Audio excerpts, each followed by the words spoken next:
বচন বেদ পাঠশালা, রীতি দুয়ার দাও খুলে করো শ্রবণ, প্রভুরই এই বচন বেদ পাঠশালা। প্রিয় শ্রোতা বন্ধু, বেদ পাঠশালা অনুষ্ঠানে আপনাকে জানায় সাদর অভ্যর্থনা। আজ আপনি কি জীবনে স্বর্গীয় শান্তি লাভ করতে চান? আত্মিকভাবে ঈশ্বরের সান্নিধ্য লাভ করতে চান? তাহলে অবশ্যই শুনুন আজকের অনুষ্ঠান বেদ পাঠশালা।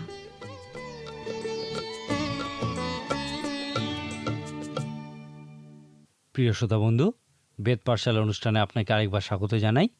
আপনি নিশ্চয়ই জানেন যে এই অনুষ্ঠানে আমরা বাইবেলের প্রত্যেকটা বই ধারাবাহিকভাবে অধ্যয়ন করছি এবং এখন আমরা গীতসংহিতা পুস্তক অধ্যয়ন শুরু করেছি। আমাদের গতদিনের অনুষ্ঠানে আমরা 23 গীতটি অধ্যয়ন করেছি। গতদিনের অনুষ্ঠান আমরা শুরু করেছিলাম সেই বিশেষ পরিচিত বাক্যের মধ্যে দিয়ে যে সদাপ্রভু আমার পালক, আমার অভাব হইবে না। গীতসংহিতা পুস্তকের ভূমিকা আলোচনার সময় আমি বলেছিলাম যে গীতরচক মাঝে মাঝে ঈশ্বরের সঙ্গে ঈশ্বরের বিষয়েই কথা বলেন, কখনো কখনো ঈশ্বরের কাছে মানুষের বিষয়ে কথা বলেন এবং প্রায়শই মানুষের কাছে ঈশ্বরের বিষয়ে কথা বলেন। অন্যভাবে বলা যায় যে গীতরচক কখনো কখনো প্রশংসা স্তুতি করছেন, কখনো কখনো প্রার্থনা করছেন এবং অনেক সময় প্রচার করছেন। সেই সময় আমি আরও বলেছিলাম যে গীতগুলির মধ্যে আমরা বিভিন্ন বিষয় দেখতে পাই। এখানে আমরা আশীর্বাদযুক্ত মানুষের বিষয় দেখতে পাই, এখানে আমরা আবেগ সংক্রান্ত বিষয় সকল দেখতে পাই, যেখানে গীতরচক আবেগময় পরিস্থিতির বিষয়ে বর্ণনা করেছেন এবং আমাদের আবেগজনিত সমস্যাগুলি থেকে বেরিয়ে আসার পথ দেখিয়েছেন। তারপর আমরা দেখি গীতরচক আরাধনা প্রশংসা বিষয়ে বর্ণনা করেছেন এবং আমাদেরকে দেখিয়েছেন কিভাবে ঈশ্বরের আরাধনা প্রশংসা করতে হয়। এছাড়াও আমরা ভাববাণী বিষয়ে গীতও দেখতে পাই, যেখানে গীতরচক আমাদেরকে যীশুখ্রিস্টের প্রথম এবং দ্বিতীয় আগমনের বিষয় বলেছেন। এই আশীর্বাদযুক্ত মানুষ বিষয়ক গীতগুলি প্রায়শই উপদেশ প্রচারমূলক হয়। আবেগ সংক্রান্ত গীতগুলি প্রায়শই প্রার্থনা বিষয়ক হয় এবং যে গীতগুলিতে ঈশ্বরের কাছে ঈশ্বরের বিষয় বলা হয়েছে সেই গীতগুলিকে আরাধনা প্রশংসা বিষয়ক গীত বলা হয়। 23 গীতটি আশীর্বাদযুক্ত মানুষ বিষয়ক একটি উপদেশ প্রচারমূলক গীত। এখানে আপনাকে কল্পনা করতে হবে যে একটি ছোট মেষশাবক অন্যান্য অসুস্থ প্রায় অপুষ্ট মেষশাবকদেরকে তার পালকের বিষয়ে বলছে যে তার পালক কিভাবে তার প্রতি যত্ন নেয়। ছোট্ট মেষশাবকটি সেই অন্যান্য মেষগুলিকে বলছিল যে সদাপ্রভু আমার পালক। আশীর্বাদযুক্ত মানুষ বিষয়ক গীতগুলিতে সেই মানুষটি কতটা আশীর্বাদযুক্ত শুধু সেই বিষয়টি বর্ণনা করা হয়নি, কিন্তু তিনি কিভাবে আশীর্বাদযুক্ত হয়েছেন তাও বর্ণনা করেছেন। একজন আশীর্বাদযুক্ত মানুষের জীবনে আশীর্বাদ কোনো দুর্ঘটনাবশত নেমে আসে না বা ইহা কোনো সমাপতনজনিত ঘটনাও নয়। এই আশীর্বাদ তার কর্মের ফলস্বরূপ নেমে আসে। গীতসংহিতা পুস্তকের 23 গীতে বর্ণিত সমস্ত আশীর্বাদের মূল কারণরূপে আমরা দেখি সেই আশীর্বাদযুক্ত মানুষটির সঙ্গে ঈশ্বরের সম্পর্কের বিষয়, যা সদাপ্রভু আমার পালক কথাটির মধ্যে দিয়ে বর্ণনা করা হয়েছে। এই উক্তির মধ্যে দিয়ে রাজা দাউদ আমাদেরকে তার সঙ্গে ঈশ্বরের যে ব্যক্তিগত সম্পর্ক আছে সেই বিষয়ে বলেছেন। নতুন নিয়মেও আমরা ঈশ্বরের সঙ্গে ব্যক্তিগত সম্পর্কের বিষয়টি দেখতে পাই, যখন যীশুখ্রিস্ট আমাদেরকে বলেছিলেন ঈশ্বরকে আমাদের পিতা বলে ডাকতে। নতুন নিয়মে আমাদেরকে আরও বলা হয়েছে যে যখন আমরা পবিত্র আত্মায় পূর্ণ হই তখন এই বিষয়ে একটি প্রমাণ হলো আমরা ঈশ্বরকে আব্বা পিতা বলে ডাকব। এখানে যে মূল গ্রিক ভাষা ব্যবহার করা হয়েছে তার অর্থ হলো আমার পিতা। ঈশ্বরের সঙ্গে আমাদের সম্পর্ক এতটাই নিকট হওয়া উচিত যেন আমরা তাকে পিতা বলে ডাকতে পারি। এখানে মেষপালক এবং পিতার বিষয়টি আমাদেরকে বলে যে ঈশ্বর আমাদের সঙ্গে ব্যক্তিগত সম্পর্ক স্থাপনে বিশেষ আগ্রহী। সদাপ্রভু আমার পালক এই উক্তিটি 23 গীতের মূল বিষয়। কোনো একটি উক্তির বিভিন্ন শব্দের উপর আলাদা আলাদাভাবে জোর দিয়ে উক্তিটিকে বিভিন্নভাবে ব্যাখ্যা করা যায়। যেমন সদাপ্রভু আমার পালক উক্তিটির আলাদা আলাদা শব্দের উপর জোর দিয়ে আপনি বিভিন্নভাবে ইহা ব্যাখ্যা করতে পারেন। উদাহরণস্বরূপ, যখন আপনি বলেন সদাপ্রভু আমার পালক, তখন আপনি একটি প্রকৃত সত্য এবং তার অর্থের আবরণ উন্মোচন করেন। আবার উদাহরণস্বরূপ দেখি, যখন ইহা বলে তিনি আমাকে বিশ্রাম জলের ধারে ধারে চালান, তখন ইহা শুধুমাত্র শান্তির বিষয় বলে না। একটি মেষ জল যতক্ষণ না কাঁচের মতো স্থির হয় ততক্ষণ খেতে পারে না, কারণ জলে যদি সামান্য ঢেউ থাকে তাহলে জল খাওয়ার সময় মেষদের নাকের মধ্যে সেই জল ঢুকে যায়। সুতরাং মেষপালক তার মেষদের বিশ্রাম জলের ধারে ধারে চালান, ইহার অর্থ হলো ঈশ্বর আমাদেরকে আমাদের উপযোগী জায়গায় নিয়ে যান।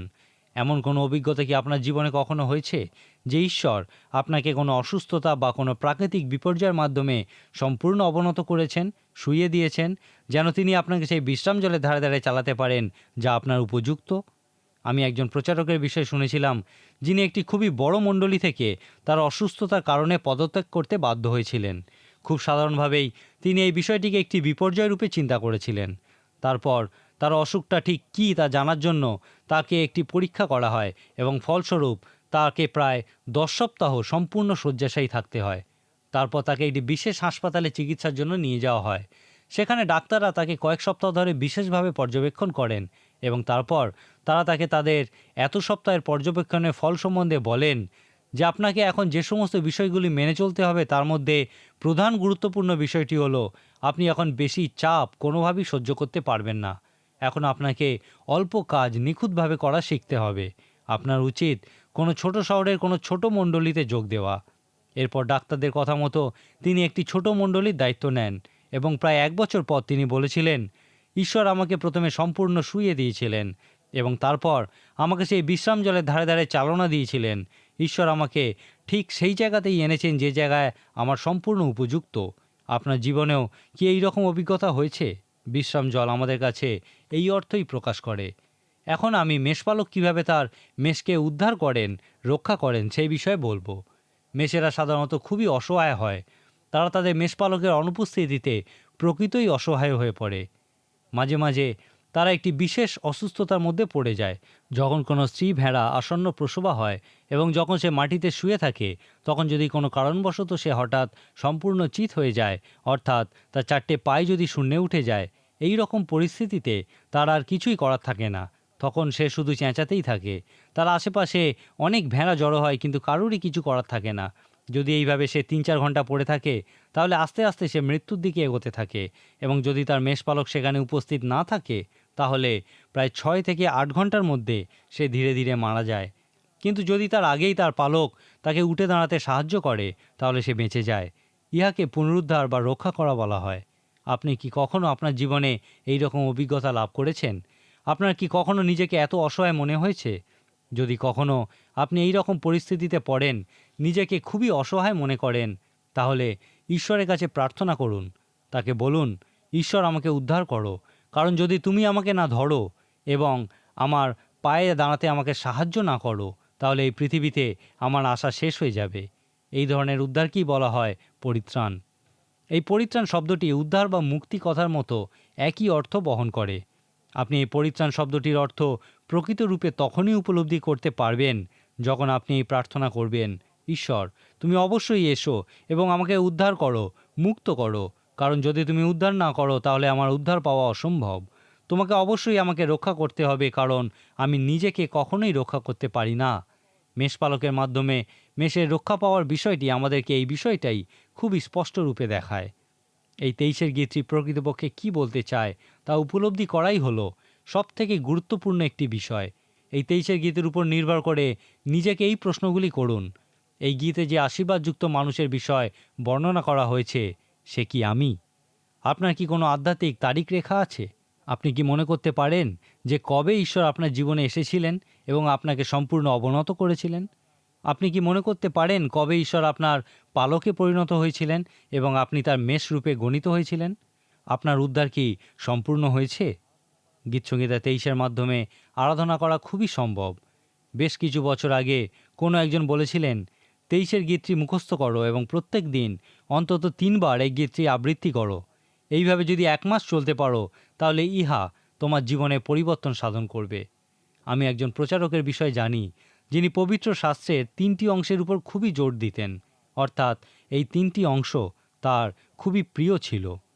সেই 3টি অংশ হলো, প্রথমত গীতসংহিতা পুস্তকের 23 গীত, দ্বিতীয় অংশটি হলো যীশু খ্রিস্ট যে প্রার্থনা করতে শিখিয়েছিলেন অর্থাৎ প্রভুর প্রার্থনা, এবং তৃতীয় অংশটি হলো ফিলিপিয় মণ্ডলীর প্রতি সাধু পৌলের পত্রের 4 অধ্যায়টি। সেই প্রচারক পবিত্র শাস্ত্রের এই অংশগুলিকে তার জীবনে বিশেষ গুরুত্বপূর্ণ স্থানে রেখেছেন। তিনি বলেছেন যখন তিনি রাত্রে ঘুমাতে পারেন না তখন তিনি এই অংশগুলিকে মনে করতে থাকেন এবং এই অংশগুলির মাধ্যমে ঈশ্বরের আরাধনা প্রশংসা করতে থাকেন। তিনি ঈশ্বরকে বলতে থাকেন, পিতা আমার পালক হওয়ার জন্য তোমাকে ধন্যবাদ জানাই। সেই দিনের জন্য বিশেষ করে তোমাকে ধন্যবাদ জানাই যেদিন তুমি আমাকে সম্পূর্ণ শয়ন করিয়েছিলে। ধন্যবাদ দিই কারণ তুমি আমাকে সেই সবুজ তৃণভূমিতে শয়ন করিয়েছিলে। আরও বিশেষ করে ধন্যবাদ দিই কারণ তুমি আমাকে বিশ্রাম জলের ধারে ধারে চালিয়েছিলে, সেই সমস্ত স্থানে নিয়ে গেছিলে যা আমার পক্ষে প্রকৃতই উপযোগী।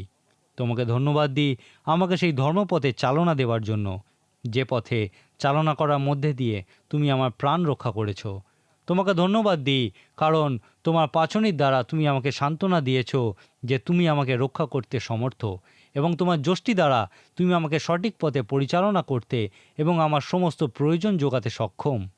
ধন্যবাদ দিই সেই দৃঢ় বিশ্বাসের জন্য যা তুমি আমাকে দিয়েছো যে আমার সমস্ত সমস্যার মধ্যেও, সমস্ত কঠিন পরিস্থিতিতে তুমি আমার সামনে মেজ প্রস্তুত করবে এবং আমার প্রয়োজন যোগাবে। ধন্যবাদ দিই সেই অনন্ত আশার জন্য যে শুধুমাত্র আজকের দিনে নয়, আগামীকালও নয়, কিন্তু জীবনের প্রত্যেকটা দিন অনন্তকাল আমি তোমার সঙ্গে বসবাস করব।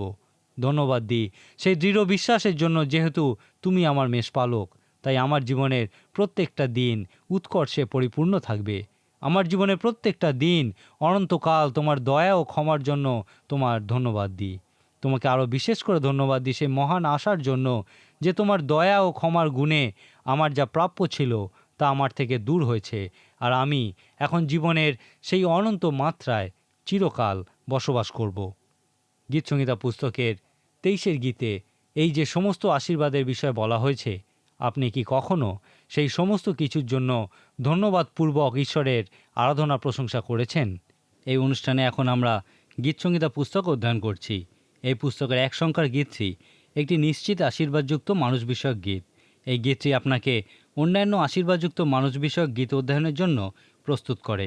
আমরা দেখি এখানে লেখা আছে, ধন্য সেই ব্যক্তি যে দুষ্টদের মন্ত্রণায় চলে না, পাপীদের পথে দাঁড়ায় না, নিন্দুকদের সভায় বসে না, কিন্তু সদাপ্রভুর ব্যবস্থায় আমোদ করে, তাহার ব্যবস্থা দিবারাত্র ধ্যান করে। সেই জলস্রোতের তীরে রোপিত বৃক্ষের সদৃশ্য হইবে, যাহা যথাসময় ফল দেয়, যাহার পত্র ম্লান হয় না, আর সে যাহা কিছু করে তাহাতেই কৃতকার্য হয়। দুষ্টগণ সেরূপ নহে, কিন্তু তাহারা বায়ুচালিত তুষের ন্যায়। এই জন্য দুষ্টগণ বিচারে দাঁড়াইবে না, পাপীরা ধার্মিকদের মণ্ডলীতে দাঁড়াইবে না।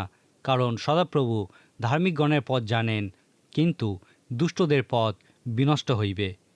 আমি আগেই বলেছিলাম যে গীতসংহিতা পুস্তকে আমরা অনেকগুলি বিষয় দেখতে পাই।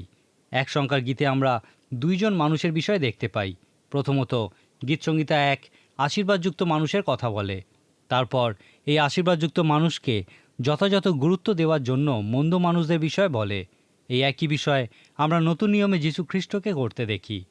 সেখানে দেখব যীশু খ্রিস্ট সেই সংকীর্ণ পথের বিষয়ে বলেছেন যা নির্দিষ্ট একটি স্থানে নিয়ে যায়, এবং সেই প্রশস্ত পথের বিষয়ে বলেছেন যা কোনো নির্দিষ্ট জায়গায় পৌঁছায় না।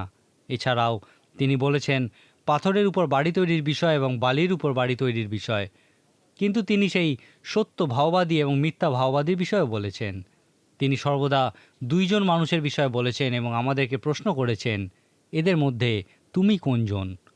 এই 1 সংখ্যার গীতে আমরা আবিষ্কার করি যে আশীর্বাদযুক্ত মানুষের জীবনে আশীর্বাদ কোনো দুর্ঘটনাবশত নেমে আসে না, কিন্তু সেই আশীর্বাদযুক্ত মানুষের স্বইচ্ছাকৃত দৃঢ় বিশ্বাস এবং নির্বাচনের ফলস্বরূপ সে আশীর্বাদ নেমে আসে।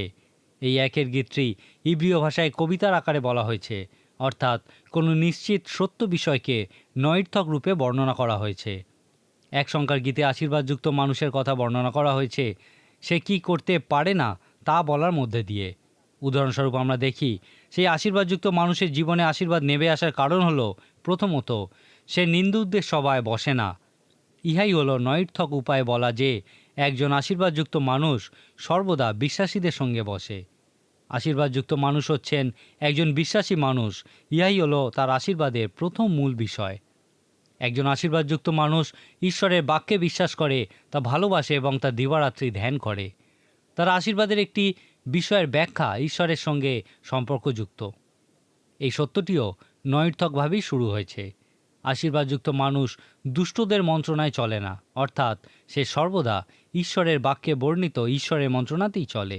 সুতরাং একজন আশীর্বাদযুক্ত মানুষের জীবনে আশীর্বাদ দুর্ঘটনাবশত বা কোনো সমাপতনজনিত ঘটনা নয়, কিন্তু ঈশ্বরের বাক্যের প্রতি তার বিশ্বাস ভালোবাসার ফলস্বরূপ নেমে আসে। রাজা দাউদ এই গীতের মধ্যে দিয়ে নিজের কথাই বলেছেন। আমরা প্রথম এবং দ্বিতীয় সমুয়েল পুস্তকে দেখেছি যে রাজা দাউদ ছিলেন ইসরায়েলের দ্বিতীয় রাজা। দ্বিতীয় বিবরণ পুস্তকে আমরা সাধু মসির লেখা ব্যবস্থায় দেখেছি, লেখা আছে, তোমার ঈশ্বর সদাপ্রভু তোমাকে যে দেশ দিতেছেন, তুমি যখন তথায় গিয়া বাস করিবে, তখন তোমার ঈশ্বর সদাপ্রভু যাহাকে মনোনীত করিবেন তাহাকেই আপনার উপরে রাজা নিযুক্ত করিবে। আর স্বীয় রাজ্যের সিংহাসনে উপবেশনকালে সে আপনার নিমিত্ত একখানি পুস্তকে লেবীয় যাজকদের সম্মুখস্থিত এই ব্যবস্থার অনুলিপি লিখিবে। তাহা তাহার নিকটে থাকিবে এবং সে যাবজ্জীবন তাহা পাঠ করিবে, যেন সে আপন ঈশ্বর সদাপ্রভুকে ভয় করিতে ও এই ব্যবস্থার সমস্ত বাক্য ও সকল বিধি পালন করিতে শেখে, যেন আপন ভ্রাতাদের উপরে তার চিত্ত উদ্ধত না হয় এবং সে আজ্ঞার দক্ষিণে কি বামে না ফেরে। এইরূপে যেন ইসরায়েলের মধ্যে তাহার ও তাহার সন্তানদের রাজত্ব দীর্ঘকাল স্থায়ী হয়। সাধু মসির নিয়ম অনুযায়ী রাজা দাউদকে এই ব্যবস্থা সম্পূর্ণরূপে মেনে নিতে হয়েছিল। এক সংখ্যার গীতের উপর ভিত্তি করে আমরা মনে করতে পারি যে রাজা দাউদ এই সমস্ত ব্যবস্থা পালনের মধ্যে দিয়ে ঈশ্বরের বাক্যকে ভালোবাসতে, দিবারাত্রি ধ্যান করতে এবং মেনে চলতে শিক্ষা লাভ করেছিলেন। রাজা দাউদ আমাদেরকে তার জীবনের মধ্যে দিয়ে দেখিয়েছেন যে তার জীবনে আশীর্বাদ নেমে এসেছিল, কারণ তিনি ঈশ্বরের বাক্যকে প্রকৃতই ভালোবেসেছিলেন। রাজা দাউদ তার দৃঢ় বিশ্বাস এবং পছন্দের বিষয়ে বর্ণনা করার পর একজন আশীর্বাদযুক্ত মানুষের জীবনে আশীর্বাদের একটা তালিকা বর্ণনা করেছেন। আশীর্বাদযুক্ত মানুষের জীবনে প্রথম আশীর্বাদ হলো দৃঢ়তা বা স্থিরতা। একজন আশীর্বাদযুক্ত মানুষ হলো কোনো জলস্রোতের ধারে লাগানো গাছের মতো, যার শিকড় মাটির অনেক গভীর পর্যন্ত বিস্তৃত। যদি আপনি এই ধরনের কোনো গাছ উপড়ানোর চেষ্টা করেন তাহলে বুঝতে পারবেন যে ইহা কত শক্ত কাজ। একটা বড় গাছের শিকড় মাটির অনেক গভীরে, আশেপাশে অনেক দূর পর্যন্ত বিস্তৃত থাকে। সেই জন্য এই ধরনের গাছকে দৃঢ়তা বা স্থিরতার একটা সুন্দর উদাহরণ বলা হয়। যীশু খ্রিস্ট এই একই দৃঢ়তার কথা একটি দৃষ্টান্তের মধ্যে দিয়ে বলেছিলেন যে, যে কেহ আমার বাক্য শুনিয়া পালন করে তাহাকে এমন একজন বুদ্ধিমান লোকের তুল্য বলিতে হইবে, যে পাষাণের উপরে আপন গৃহ নির্মাণ করিল, পরে বৃষ্টি নামিল, বন্যা আসিল, বায়ু বইল এবং সেই গৃহে লাগিল, তথাপি তাহা পড়িল না, কারণ পাষাণের উপর তার ভিত্তিমূল স্থাপিত হইয়াছিল। এরপর আশীর্বাদযুক্ত মানুষের জীবনের দ্বিতীয় আশীর্বাদ রূপে আমরা দেখি উর্বরতার কথা। একজন আশীর্বাদযুক্ত মানুষ তার জীবনে প্রচুর ফল উৎপন্ন করে। রাজা দাউদ খুব সুন্দরভাবে এই বিষয়টি বর্ণনা করেছেন। তিনি বলেছেন, যাহা যথাসময়ে ফল দেয়, যাহার পত্র ম্লান হয় না, অর্থাৎ সেই ঈশ্বরের সময় অনুযায়ী ঈশ্বর মনোনীত ফল বহন করে। আমাদের জীবনেও এই বিষয়টি খুবই গুরুত্বপূর্ণ যে আমাদের জীবনে যে ফল আমরা দেখতে পাই তা ঈশ্বরের সঙ্গে আমাদের সম্পর্কের ফলস্বরূপ উৎপন্ন হওয়া উচিত। যীশু খ্রিস্ট সেই উপরের কুঠুরিতে তার শিষ্যদেরকে বলেছিলেন, আমিও আমার পিতা এক, এবং আমি যা কিছু বলি, যা কিছু করি, সমস্ত কিছুই আমার সঙ্গে পিতার একত্বের জন্যই হয়। তারপর তিনি আরও বলেছিলেন, আমি তোমাদের ছেড়ে যাচ্ছি, কিন্তু আমি পবিত্র আত্মা তোমাদের জন্য পাঠাবো। যখন তিনি আসবেন তখন আমি যেমন পিতার সঙ্গে এক, তেমনি তোমরাও তাঁর সঙ্গে এক হবে। আর যদি তোমরা এক হও, তাহলে তিনি তোমাদের কথা বলার বাক্য জুগিয়ে দেবেন এবং কাজ করার ক্ষমতা জুগিয়ে দেবেন। ঈশ্বরের বাক্য তোমাদের মধ্যে দিয়ে এই জগতে প্রচারিত হবে এবং তার কাজ তোমাদের মাধ্যমেই সাধিত হবে, কারণ তোমরা ও পবিত্র আত্মা এক। এই বিষয়টি রাজা দাউদ এক সংখ্যার গীতে বর্ণনা করেছেন।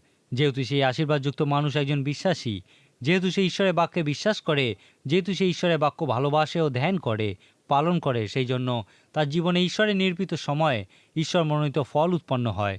এই বিষয়টাই তাকে ঈশ্বরের সঙ্গে এক হতে সাহায্য করে, যেমন যীশু খ্রিস্ট এবং পিতা ঈশ্বর এক। এই কারণেই একজন আশীর্বাদযুক্ত মানুষের জীবনে ঈশ্বরের নির্দেশিত সময় ফল উৎপন্ন হয়। কখনো ভুলবেন না যে ঈশ্বরের নির্দিষ্ট সময় আছে। সুতরাং উর্বরতা বা ফল উৎপন্ন হওয়া একজন আশীর্বাদযুক্ত মানুষের জীবনে একটি বিশেষ আশীর্বাদ। তারপর একজন আশীর্বাদযুক্ত মানুষের জীবনে আশীর্বাদ রূপে আমরা দেখি সাফল্য বা উন্নতির বিষয়। লেখা আছে, আর সে যাহা কিছু করে তাহাতেই কৃতকার্য হয়। রাজা দাউদ যখন আমাদেরকে আশীর্বাদ রূপে এই সাফল্য বা উন্নতির বিষয়ে বলেছেন, তখন তিনি কোনো পার্থিব বিষয়ের কথা বলতে চাননি। তিনি হয়তো এই জীবনে উন্নতির কথা বলতে চাননি। এখানে তিনি সাফল্য বা উন্নতির বিষয়ে যা বলতে চেয়েছেন তা হলো সেই অনন্তকালস্থায়ী জীবনের ক্ষেত্রে আত্মিক উন্নতি বা সাফল্যের বিষয়। একজন আশীর্বাদযুক্ত মানুষ এই জীবনে এবং সেই অনন্ত জীবনে তার আন্তরিক মনুষ্যে উন্নত হয়।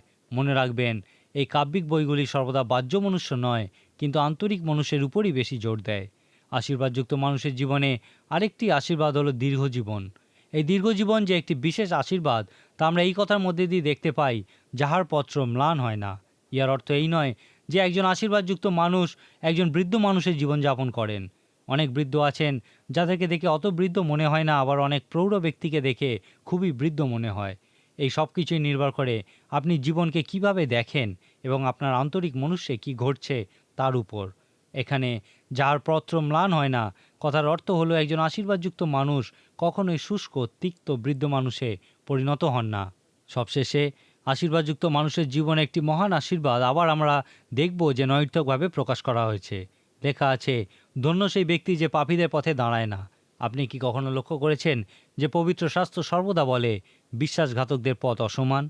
সমস্ত পৃথিবী চেষ্টা করবে যেন আপনি মিথ্যায় বিশ্বাস করেন। তারা তাদের সমস্ত রকম বিজ্ঞাপন দিয়ে বোঝানোর চেষ্টা করবে যে বিশ্বাসঘাতকেরাই প্রকৃত সুখী এবং তাদের পথেই প্রকৃত আনন্দ লাভ করা সম্ভব।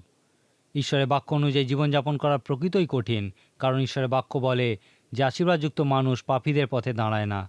জীবনের একটা মহান সত্য হলো আশীর্বাদযুক্ত মানুষ এই জীবনে এবং সেই অনন্ত জীবনেও সুরক্ষিত, কারণ সে ঈশ্বরের পথে চলেছে এবং তার ব্যবস্থা অনুযায়ী জীবনযাপন করেছে।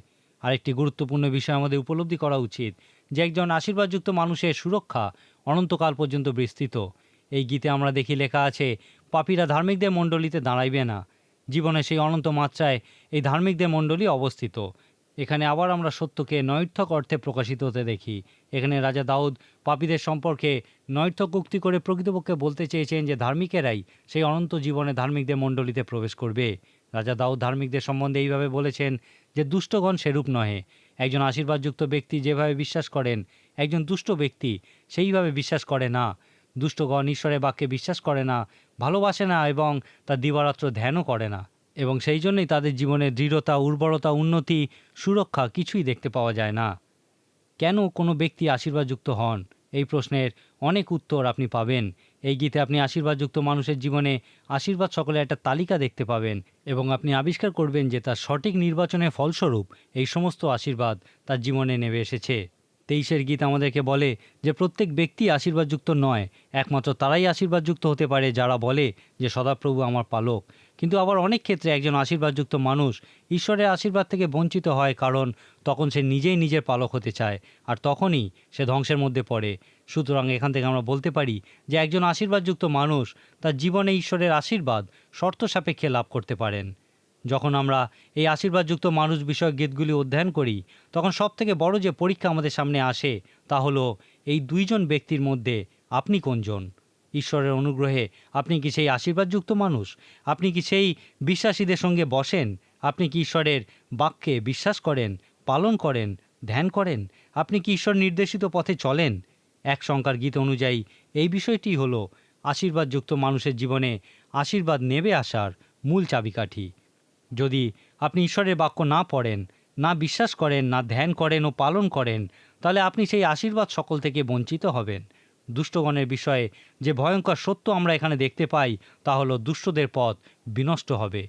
1 সংখ্যার গীতটি পড়ুন এবং নিজেকে প্রশ্ন করুন, আমি কি সেই আশীর্বাদযুক্ত মানুষ? যদি আপনি আশীর্বাদযুক্ত না হয়ে থাকেন, তাহলে আমি আপনাকে বলতে চাই আপনি সেই সকল আশীর্বাদ লাভ করতে পারেন। ঈশ্বর আপনাকে তার আশীর্বাদ দিতে চান, দৃঢ়তা দিতে চান। তিনি চান যেন আপনার আত্মিক উন্নতি ঘটে। প্রিয় বন্ধু, আপনার জীবনে সঠিক বিষয়টিরই নির্বাচন করুন। আজকের মতো এখানেই শেষ করি। ঈশ্বর আপনার জীবনে মঙ্গল করুন। প্রিয় শ্রোতা বন্ধু, বেদ পাঠশালা অনুষ্ঠানটি কেমন লাগলো এবং আপনি যদি বিনামূল্যে বাইবেল অধ্যয়ন সহায়ক পুস্তিকা পেতে চান, তাহলে পত্রের মাধ্যমে, ইমেলে অথবা ফোনে আপনি আমাদের সাথে যোগাযোগ করতে পারেন। আমাদের ফোন নম্বর হল 24380045। ইমেলের জন্য লিখুন bengalivp@radiovv.org।